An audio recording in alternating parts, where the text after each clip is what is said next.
شخص نبی اکرم صلی اللہ علیہ وسلم نے ان کو اسلام کی دعوت دی، تو اس نے کہا یا رسول اللہ، وہ پہلوان تھا، اس کا نام تھا رکانہ پہلوان۔ تو اس کے بارے میں مشہور تھا کہ لوگ اونٹ کی کھال بچھاتے اور اس کے اوپر اس کو بٹھا دیتے اور اس کے بعد کھال کھینچتے، کھال ٹوٹ جاتے تھے مگر وہ اپنی جگہ سے نہیں ہلتا تھا۔ اس کا نام تھا رکانہ پہلوان، بڑا پہلوان تھا۔ نبی اکرم صلی اللہ علیہ وسلم نے ان کو اسلام کی دعوت دی۔ اس نے کہا یا رسول اللہ، میں پہلوان آدمی ہوں، مجھے اور کچھ پتہ نہیں، بس آپ میرے ساتھ کشتی کر لیں۔ سبحان اللہ، میرے ساتھ کشتی کر لیں، اگر آپ جیت گئے تو میں ایمان لے آؤں گا۔ نبی اکرم صلی اللہ علیہ وسلم نے بازو اوپر کیے، آپ آ گئے، آپ نے اس کو اٹھایا اور اٹھا کے بغیر کسی پرواہ کے اس کو اٹھا کے نیچے پھینکا۔ کہنے لگا نہیں، دوبارہ آ جاؤ۔ نبی اکرم صلی اللہ علیہ وسلم نے دوبارہ اس کو نیچے گرایا۔ کہنے لگا تیسری مرتبہ، پھر نبی اکرم صلی اللہ علیہ وسلم نے اس کو پھر تیسری مرتبہ نیچے گرایا۔ کہنے لگا آپ نہیں، آپ کے اندر کوئی چیز ہے جو مجھے گرا رہی ہے۔ نبی اکرم صلی اللہ علیہ وسلم نے فرمایا اسی اندر کی چیز کی تو میں تمہیں دعوت دے رہا ہوں کہ ایمان لے آؤ۔ وہ کون سی چیز ہے؟ وہ ایمان ہے۔ غزوہ خندق کے موقع پہ خندق کھود رہے تھے، حضرت جابر رضی اللہ عنہ اپنی بیوی کے پاس دوڑے آئے اور بیوی سے کہنے لگے کہ نبی اکرم صلی اللہ علیہ وسلم نے کئی دن سے کچھ نہیں کھایا پیا اور آپ کو بہت زیادہ بھوک ہے، تو کیا خیال ہے، کوئی انتظام ہم کر سکتے ہیں؟ بیوی نے کہا تھوڑا سا آٹا رکھا ہوا ہے، تھوڑا سا آٹا ہے، میں گوندھ دیتی ہوں، اس کو پیستی ہوں، پیس کر اس کو گوندتی ہوں اور وہ ہم اس کی روٹیاں بناتے ہیں، اور یہ بکری کا چھوٹا سا بچہ یہ ہے، اس کو ہم ذبح کر لیتے ہیں، میں آپ کو پکا دیتی ہوں۔ آپ جاؤ نبی اکرم صلی اللہ علیہ وسلم کو بلا لاؤ اور آپ کے ساتھ 3-4 اور آدمیوں کو بلا لاؤ۔ حضرت جابر رضی اللہ عنہ گئے، عرض کیا یا رسول اللہ آپ تو شریف لے آئیں، آپ کے ساتھ 3-4 آدمی اور بھی آپ لے آئیں۔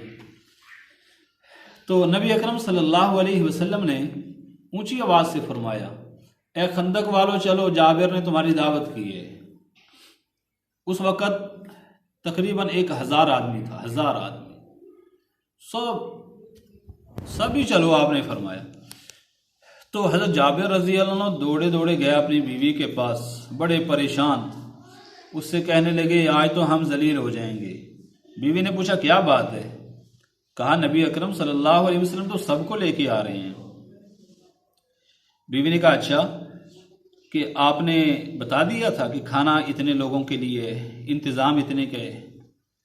انہوں نے کہا جی، میں بیوی سے کہا کہ میں نے بتا دیا تھا۔ بیوی کو کیسا یقین تھا؟ بیوی نے کہا کہ پھر پریشان ہونے کی کیا بات ہے، وہ جانے، ان کا کام جانے۔ سبحان اللہ۔ نبی اکرم صلی اللہ علیہ وسلم نے حضرت جابر رضی اللہ عنہ سے فرمایا کہ جب تک میں آ نہ جاؤں اس وقت تک روٹی پکانا شروع نہیں کرنی، اور ایسے ہی سالن بھی جو ہے وہ بھی چولہے کے اوپر ہی رکھا رہے۔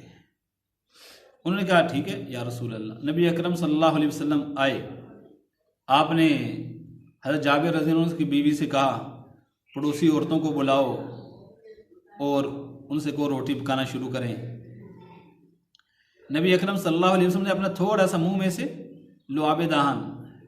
لعاب لے کے منہ میں سے آپ نے آٹے میں ڈال دیا اور تھوڑا سا سالن میں ڈال دیا اور برکت کی دعا فرمائی۔ تو نبی اکرم صلی اللہ علیہ وسلم نے ان کی بیوی سے فرمایا کہ روٹی پکانا شروع کرو۔ انہوں نے روٹی شروع کی۔ آپ نے حضرت جابر رضی اللہ عنہ سے فرمایا کہ تم لوگوں کو اندر لانا شروع کرو، 10-10 20-20 آدمیوں کو لاؤ اور کھانا کھلاؤ۔ حضرت جابر رضی اللہ عنہ فرماتے ہیں میں 10 آدمیوں کو یا 20 آدمیوں کو اندر لاتا اور ان کو کھانا کھلاتا، وہ سیر ہو کے جب کھانا کھا کے سیر ہو جاتے وہ چلے جاتے، پھر میں اور لوگوں کو اندر لے آتا۔ تو حضرت جابر فرماتے ہیں کہ جتنے لوگ تھے سب کے سب آدمیوں نے کھانا کھا لیا پیٹ بھر کے۔ سبحان اللہ۔ حضرت جابر رضی اللہ عنہ فرماتے ہیں میں اور میرے گھر والے ہم دیکھ رہے تھے آٹے کو اور سالن کو کہ یہ پہلے سے کم ہوا ہے کہ زیادہ ہوا ہے، یعنی ہمیں اس میں شک تھا، ہم یہی کہہ رہے تھے کہ یہ پہلے کی بنسبت زیادہ ہو گیا ہے، کم نہیں ہوا۔ سبحان اللہ۔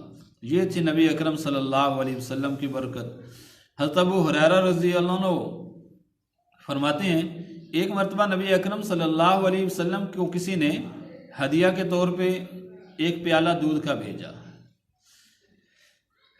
جب کہیں سے ہدیہ آتا تھا تو نبی اکرم صلی اللہ علیہ وسلم اس میں سے خود بھی کھاتے تھے، اپنے صحابہ کو بھی کھلاتے تھے، اور جب کہیں سے صدقہ آتا تو آپ خود نہیں کھاتے تھے بلکہ اصحاب صفہ کو فرما دیتے تھے کہ تم کھا لو، صدقہ ہمارے لیے جائز نہیں ہے، اور سید لوگوں کے لیے صدقہ یہ جائز بھی نہیں ہے، صحیح بھی نہیں ہے، زکوٰۃ و عشر وغیرہ۔ ایک مرتبہ امام حسن رضی اللہ عنہ، امام حسین رضی اللہ عنہ، ان دونوں میں سے کوئی ایک، انہوں نے ایسے ہی ایک صدقے کی کھجور منہ میں ڈالی، آپ نے فرمایا نکال دو، ہمارے لیے جائز صحیح نہیں ہے۔ تو حضرت ابو ہریرہ فرماتے ہیں کہ آپ کی خدمت میں دودھ کا پیالہ آیا، آپ نے مجھ سے فرمایا ابو ہریرہ جاؤ جتنے لوگ ہیں نا سب کو بلا لاؤ۔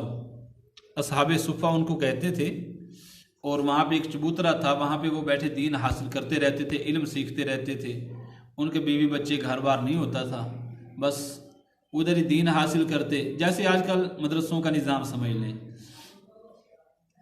تو حضرت ابو ہریرہ رضی اللہ عنہ فرماتے ہیں کہ اس وقت ان کی تعداد 70 تھی، آپ نے فرمایا سب کو بلا لاؤ۔ حضرت ابو ہریرہ فرماتے ہیں میں جا بھی رہا تھا اور ساتھ ساتھ سوچ رہا تھا کہ مجھے بھوک لگی ہوئی تھی، نبی اکرم صلی اللہ علیہ وسلم مجھ سے فرما دیتے ابو ہریرہ تم پی لو، میرا چلو گزارا ہو جاتا، میں پی لیتا، سیر ہو جاتا۔ اب میں سب کو بلا کے لاؤں گا اور پھر نبی اکرم صلی اللہ علیہ وسلم مجھے حکم فرمائیں گے کہ تم پلاؤ، میں سب کو پلاؤں گا اور پھر میرا نمبر آخر میں آئے گا، میرے لیے کیا بچے گا۔ لیکن حضرت ابو ہریرہ خود ہی فرماتے ہیں کہ حکم کی تعمیل کے بغیر چارہ کار بھی نہیں تھا، کیا کر سکتے تھے، گئے سب کو بلا لائے۔ نبی اکرم صلی اللہ علیہ وسلم نے فرمایا ابو ہریرہ ان کو پلانا شروع کرو۔ حضرت ابو ہریرہ رضی اللہ عنہ فرماتے ہیں کہ میں پیالہ ایک آدمی کے ہاتھ میں دیتا، وہ جب بالکل سیر ہو جاتا تو سیر ہو کے مجھے واپس کر دیتا، پھر میں دوسرے آدمی کو دیتا، اس طرح کرتے کرتے سب نے سیر ہو کے پی لیا، بالکل سیر ہو کے، سبحان اللہ۔ آخر میں نبی اکرم صلی اللہ علیہ وسلم حضرت ابو ہریرہ رضی اللہ عنہ کو دیکھ کر مسکرائے اور آپ نے فرمایا ابو ہریرہ تم باقی رہ گئے اور میں۔ حضرت ابو ہریرہ فرماتے ہیں میں نے عرض کیا جی اے اللہ کے رسول، آپ نے فرمایا پیو۔ حضرت ابو ہریرہ رضی اللہ عنہ فرماتے ہیں میں نے پیا، تو میں آپ کو واپس دینے لگا سیر ہو کہ آپ نے فرمایا ابو ہریرہ اور پیو، میں نے اور پیا، پھر میں واپس کرنے لگا، نبی اکرم صلی اللہ علیہ وسلم نے فرمایا ابو ہریرہ اور پیو، میں نے عرض کیا یا رسول اللہ اب تو پیٹ میں جگہ ہی نہیں رہ گئی۔ تو نبی اکرم صلی اللہ علیہ وسلم کو اللہ نے ایسی برکت